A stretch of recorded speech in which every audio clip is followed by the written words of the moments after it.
have identified the first presumptive positive case of coronavirus in Michigan. A global pandemic. It's going to have a major impact on this community and on our state. A 500-year flood. My heart goes out to the families. This is an unimaginable tragedy. A school shooting.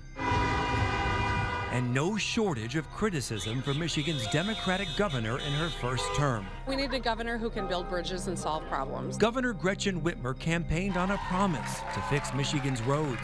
I guess we're going to have to fix the damn roads now, right? Put 15 in a check. Raised the minimum wage to $15 an hour. Replaced lead service lines across the state. There's no question that there are old lead pipes all across the state that are bringing water into our homes. Ban guns in schools. Now is the time to confront our problems head on. But very little became reality.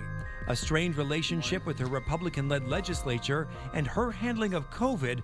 The federal government has been slow to act. Put her in the verbal crosshairs of then-President Donald Trump.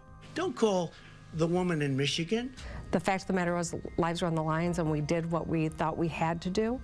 Whitmer wore Trump's rhetoric like a badge of honor, printing "That woman from Michigan" on a shirt, and she proudly wore it in public. We're fighting for really important things, and we use a lot of different methods to communicate. And the reaction to this governor's pushback against the president.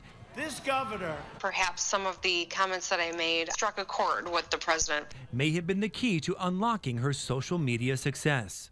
I've always thought humor is a really smart way to get people's attention. It's a lot better and a lot more constructive than anger and fear. That's not who I am. I want to inspire and I want to bring joy. Inspiration that called a Detroit rapper, G. Mac Cash, to give that woman from Michigan a new name. We ain't even about to stress. We got Big Gretch. You can find her in the press under Big Gretch. In your own words, who is Big Gretch? Big Gretch is kind of a persona that came out of the pandemic. It was an acknowledgement that I was going through some tough stuff, and this was a nickname that came about because people wanted to give me a little encouragement, and so it was never a nickname I thought about or would have picked, but it's one that I really appreciate, and I think it's funny too. Big Gretch quickly began reaching a much bigger audience. She'll post TikToks based on the latest social media craze. It smells amazing. Work odd jobs around her state. You feel good? Warm up with the Detroit Lions. Bay is back in the Renaissance City. Even welcome Beyonce to Michigan. Like Beyonce, Michigan is one of one, the number one. I've got a wonderful young smart team that drives a lot of it. So people give me credit for it. I share it because Lord knows I'm not the creative genius behind it. The brains behind it have given 52-year-old Whitmer hundreds of thousands of followers on Instagram. And Big Gretch Whitmer's TikToks have been liked nearly 4 million times. Are you trying to reach a younger audience? Well, I think it's important. You know, young people have the longest stake in the outcome of elections. And so to engage with young people where they get their information, I do think is important. Her social media success also proved important. Whitmer rode a blue wave to the ballot box for a second term. The duties of the office of governor. Beating out Trump-endorsed Republicans, and for the first time in 40 years, both Michigan's Senate and House are led by Democrats.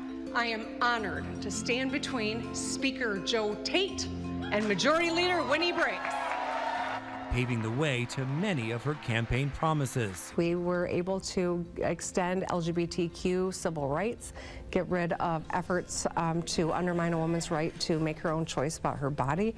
We've been able to have some common sense gun safety laws enacted. We've delivered a $1 billion tax benefit, tax break to the working people and retirees, and made record investments in public education. With you reaching this bigger audience than just Michigan, is there a possibility that Gretchen Whitmer may run for the White House? I can tell you right now that there are no plans for me to do anything other than to fill out this term as governor. I've loved this state. I've never lived anywhere else, and I've never wanted to, so I'm real happy right here. Whitmer continues to squash the idea of a presidential prospect.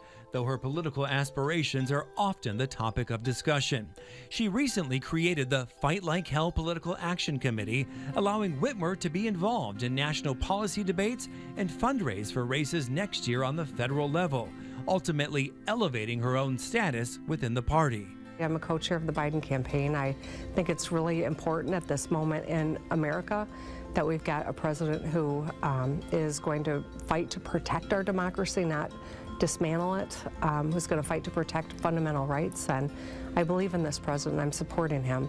Whitmer is adamant her focus for the rest of her second and final term is on Michigan.